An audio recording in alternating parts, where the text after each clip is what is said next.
Welcome to Fairy Tale Access, where the head fairy's quest is to prove that fairy tales do exist in actual time rather than once upon a time. Together, we will unravel the heroes, young and old, who turn dreams into reality. These are the people who still believe in happily ever after. The discoveries will bend even our most cynical non-believers into believing in fairy tales.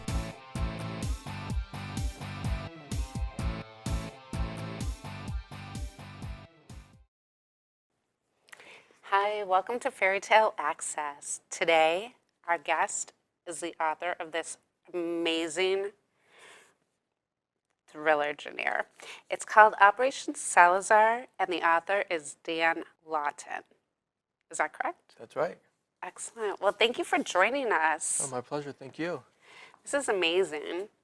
So this is supposed to be a routine home invasion, but it doesn't go well. And it's painted on the suburbs of Boston, and it's just amazing. So how did you come up with the idea? Because when I first started to read it, I thought it was based on, maybe like a Whitey Bulger story or one of those guys. Because it's so realistic and the scenes are so well developed.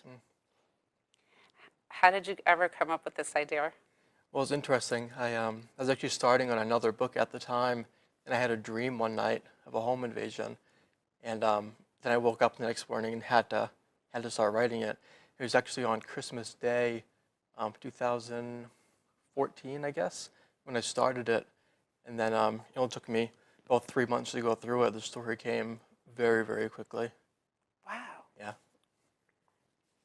And tell me about some of the other books, like Deception. Yeah, Deception is my first novel. It took me about 2 years to do the first one. Going through it for the first time is a lot of challenges involved. So this one takes place in Topeka, Kansas, and it revolves around a gentleman whose father is the sheriff in the town, and there's a group out there, a group of hitmen. They're called the Sveds, and they go around, they hit people for money and things, and one day his father's killed, and he suspects it's by this group of hitmen, so he starts going after them and tries to bring down their leader. And when he finds out the type of money that they're hiding, it becomes more than about vengeance for his father, but also about getting some money for himself as well. So it's his journey along with a couple other wingmen and women, and they go around banks, underground bunkers, and it's pretty fast paced, and it all comes to a surprise ending, I think. This one, Operation Salazar, definitely did. So let's go back to that for a moment. Sure. What is the writing process? Because your characters are extremely well developed. You never have to flip back to check into what happened, or it takes you on a fascinating journey. You can empathize with the criminals as much as you can with the people that were victimized. Right. And how do you create that balance? Yeah, I think it goes back to stuff I like to read. I read a lot of Harlan Coben. He tends to go back and forth like that, where it's one perspective is the antagonist, one perspective is the protagonist, so you get kind of both perspectives, see where each person is coming from. So I think going back and forth helps to keep it moving, keep you interested and wanting to read through one section and get to the next. Actually, what I did to start, because there's quite a few characters in this, I actually had them all written down so I could remember who they were initially. Mostly the names and things, the people themselves, I was able to kind of figure out who they were pretty quickly. And then once I got the name straight, I didn't outline or anything, so I just kind of go back and forth, whatever felt natural to me. Wow. So you developed all their characteristics and quirks as you were writing the character list? Yeah, I try to make sure that each person has their own story. Some of it's told up front, others are told as you progress through the story. So I think by having an idea of who they are, it helps you kind of grow with them and you actually learn more about them as the story progresses as well. Wow, it's incredibly well written. I've been really lucky lately, but this is really a great book. And what drives you to write in this genre, the thriller? Yeah. You seem like such a sweet young man. And these books just border on things that are really wrong.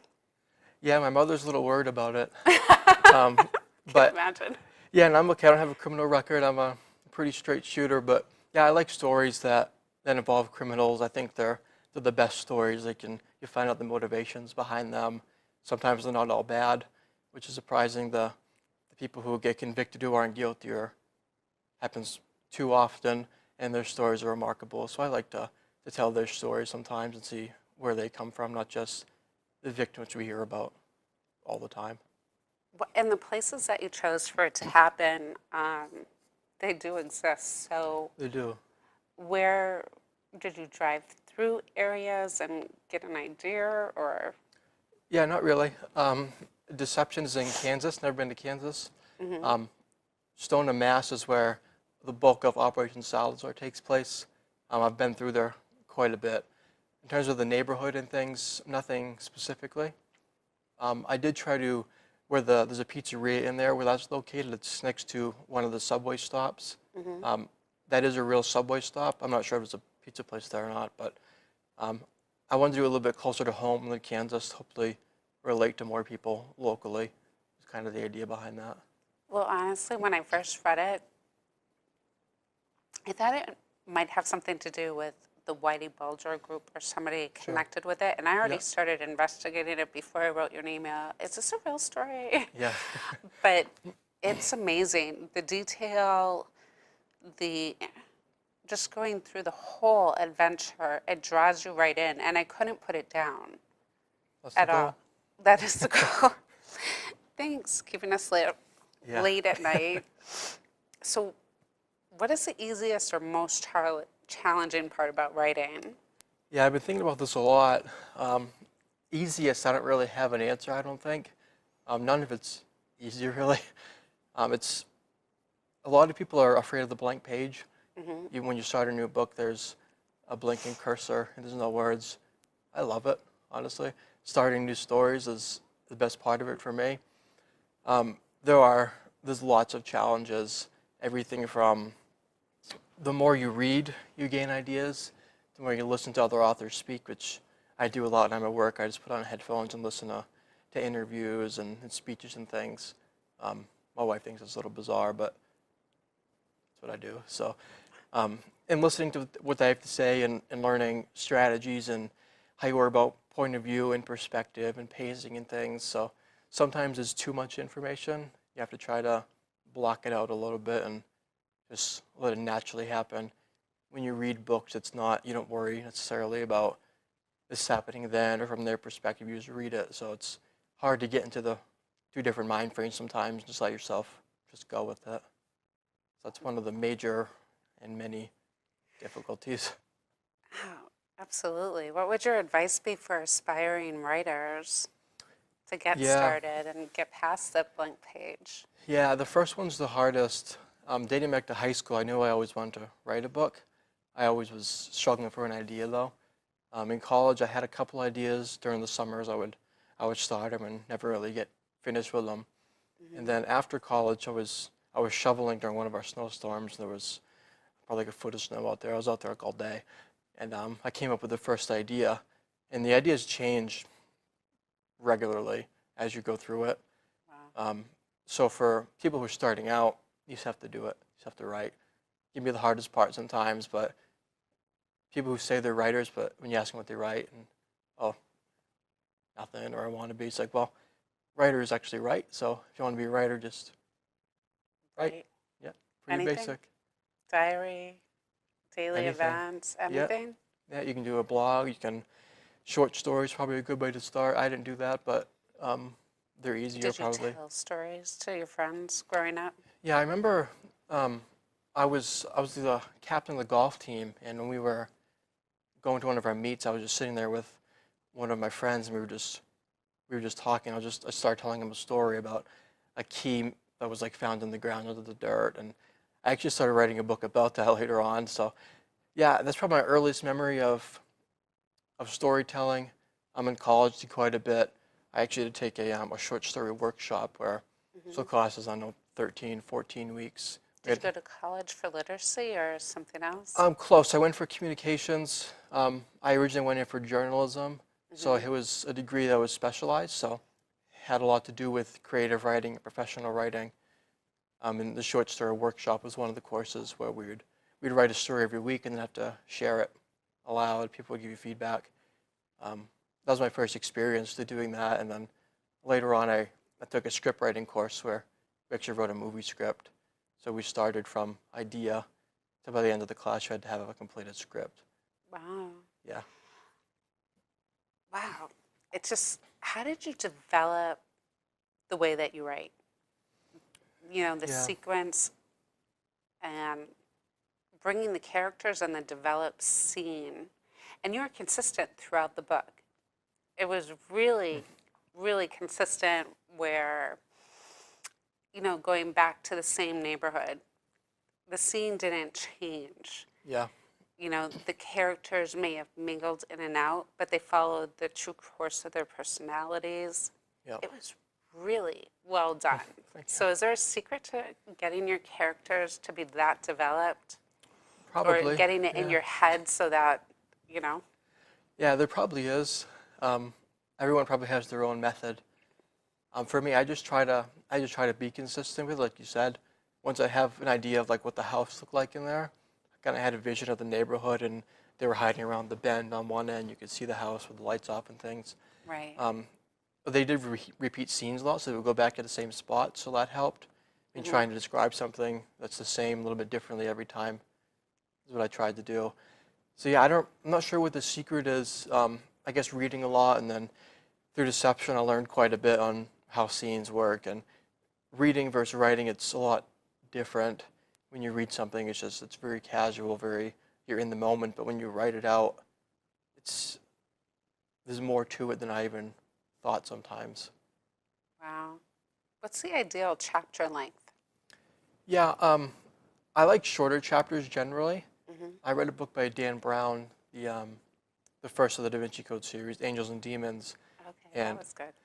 Yeah, it wasn't my thing, but people love it. Yeah. But he had like 2-3 page chapters, so you were fly through the thing. Deception is pretty short chapters. Salazar, most of them are short. Some are decently long, but I think like when I'm a reader, I prefer short chapters. If you look, you see, okay, there's 4 pages here. I can do this fast. And then the next chapter is like, okay, there's only 3, and you keep going. And then all of a sudden it's 3 o'clock in the morning. Yeah. Yeah, instead of, you see, it's like, okay, this page is 15. Or I can really take a break here. Great. Yeah. Yeah, so I just like to do, generally what I like to read, so if the scenes are quick enough, they tend to progress Faster. pretty quickly, yeah. Yeah. Wow. And what about happy endings? Although yours lead you to believe that it's a happy ending, and there's also kind of a cliff, without giving the story away, there is a cliffhanger, an underlying cliffhanger, and you're like, you know, things aren't always as they seem. Absolutely true, yeah. Yeah, happy endings.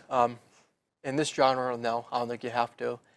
I try to conclude everything with all the characters. Hopefully you know where they stand. A lot of that comes from my wife, who if there's something about a character unknown, like she'll get mad at me about it. So her perspective on that helps. She prefers like romance and things, so she likes happy endings, but in my stories, there's not necessarily going to be a happy ending.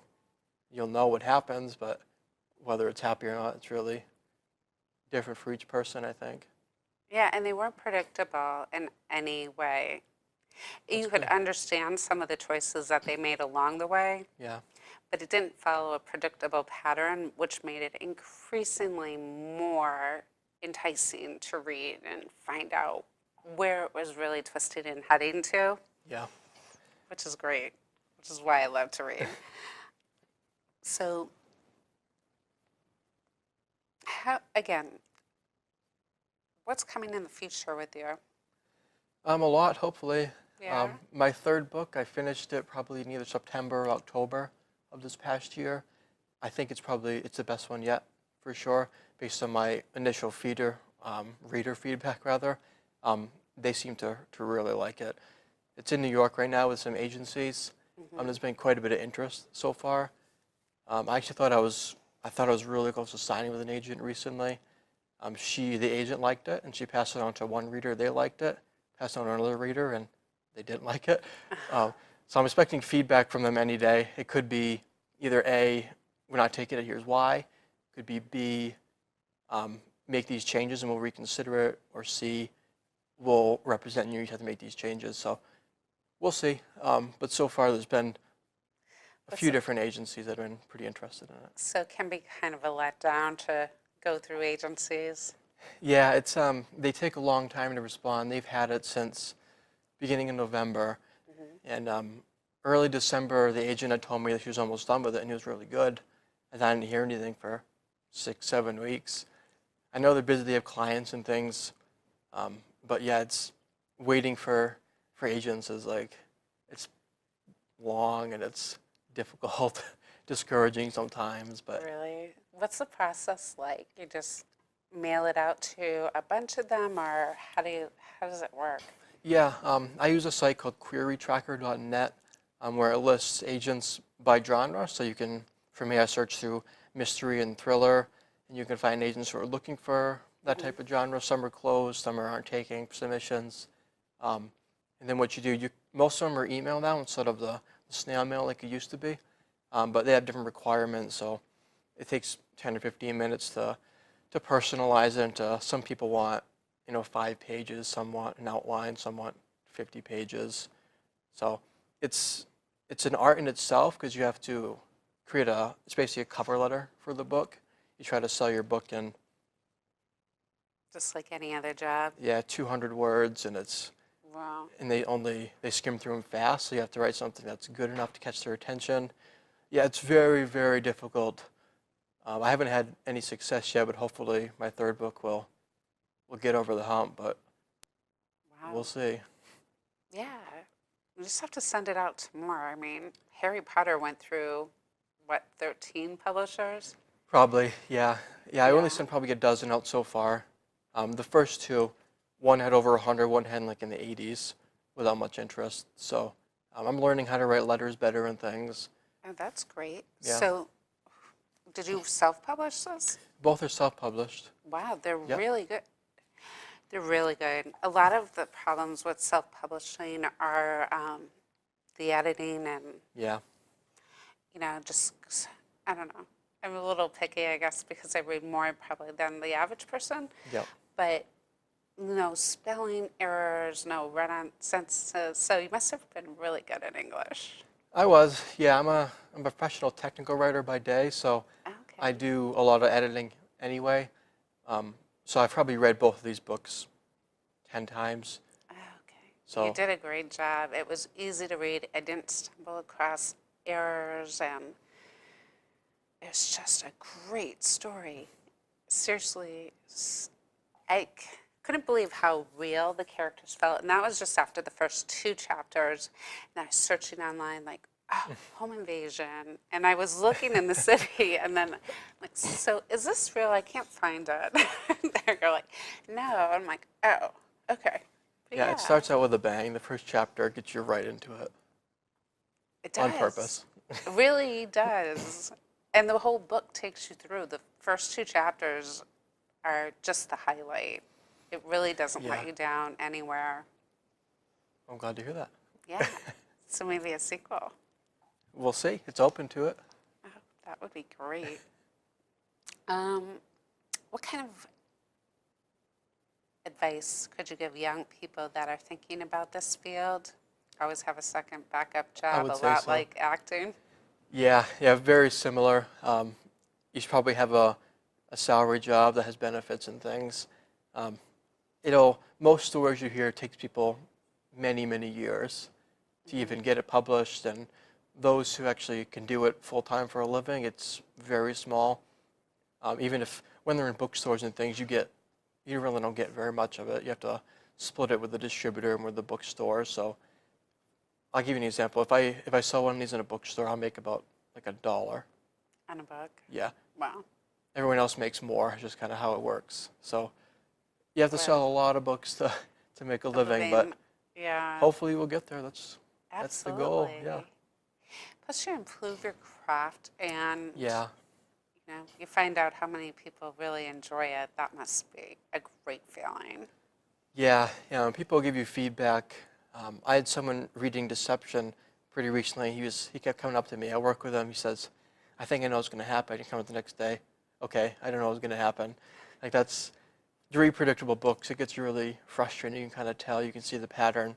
Right. So I try to avoid that if you can. I know, but it's not so obscene where some authors try to avoid that pattern, and then you get to the end and you're like, doesn't even make any sense. Yeah. This, it all comes together, and you're so excited because it's like, oh, it makes sense, and then you're like, even though some things were like a bit of a shock because it was more that you just got to know these people and you didn't want it to be true, or Yeah. like, oh, really? After all that, and then yeah, I can't say anymore. I'll give away this story. So, what's the title of the next book? The working title right now is Amber Alert. So based on the title, you can probably imagine what it revolves around.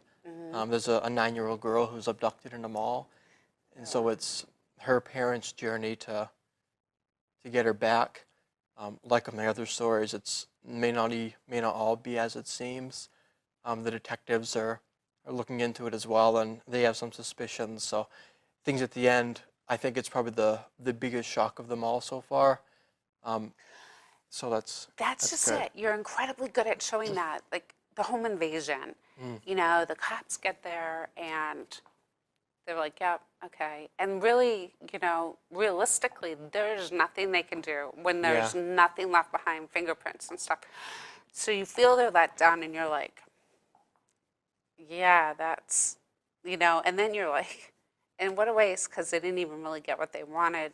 Yeah. Anyway, the first time. But then all these other things happen and come into play, and you're like, okay, I understand. I'm starting to understand how this all works. Yeah.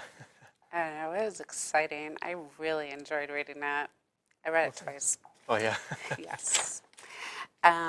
So what else can we share with our audience? Where can we get your books? Yeah, my website's the best place to start. It's danlawtonfiction.com. I have links to the retailers. It's most places. It's on Amazon and Barnes and Nobles and Books A Million. Deception is in probably 10 or 12 bookstores in New Hampshire right now. Wow. Certain libraries have it as well. For Operation Salazar, it's not in bookstores yet, but any bookstore has the ability to order it. So if you want to buy it in a bookstore, just ask for it by name, and they can order it right from the distributor. So it's pretty much anywhere you can buy a book, except for like the Walmarts and the Targets. They only carry the Dave Baldacci's and the Right. Danielle Steele's, all the big ones. Well, I think you're on your way. I hope so. Thank you. Absolutely. And thank you for joining us. Oh, and before you leave, what was your favorite book of all time growing up? Yeah, I think my favorite story, actually, I read the screenplay in college, The Shawshank Redemption, by Stephen King. I love the movie as well. The way the story is told from one of the secondary characters' perspectives, yet he's in the story as well. I find it extremely fascinating. The prison stories I enjoy. My favorite show was 10 years ago probably was Prison Break, where they try to break out from prison. And they do. There's a lot of similarities between that and Shawshank actually. So those are the stories that I really like. And I think The Shawshank Redemption is probably the best story I've ever read. Well, it's so nice to find that out because you can see, once you read the books, you can see how some of these things from your background have influenced your writing and your writing style. Wow. So did you think you'd actually write 3 novels this quickly? Yeah, I always kind of thought that it would be something I would do later on in life, like in retirement. And then my daughter's 2.5, so when she was a baby, we were around the house all the time. So I figure, what else am I doing? So I started it, and then I haven't been able to stop, basically. But yeah, they've gotten a lot faster than I thought they probably would. But Wow. So is it easier after the first one to get to the next? yeah. The first one again took about 2 years. Second one was 3 months. Third one was about 4 months. Yeah. Wow, that's amazing. Yeah, the next one is taking me quite a bit longer with promotion and trying to sell the third one, so that one's taking longer, but I'm excited about it so far. Right, and is there anything I forgot to ask you that our audience should know about you? Well, I'm a local guy. I was born and raised in central New Hampshire. I went to college in New Hampshire, New England College in Henniker. I've worked in various places in New Hampshire. I work in Newton, New Hampshire now, so I drive an hour and 20 minutes each day, each way to work. So I have a lot of time to think about writing and about my stories, so that helps. Do you talk to a little, what do you Like a voice call it? recorder. Recorder? Yes. I don't. No, I have like a notepad app on my phone. I write down like a few sentences here or there. My list of ideas is there's probably like 25 on there. Yeah, so hopefully, my goal is to write 2 books a year. Whether it'll happen or not, we'll see. But I expect there will be many, many more books coming out from me. So Well, I look hopefully. forward to reading the majority of them, I'm sure, if not all of them. And thanks again for being here. Yeah, no, thank you, Denise. My Appreciate it. pleasure, and good luck. And if you want a great book to read, Operation Salazar is going to be it. See you soon. Keep asking questions.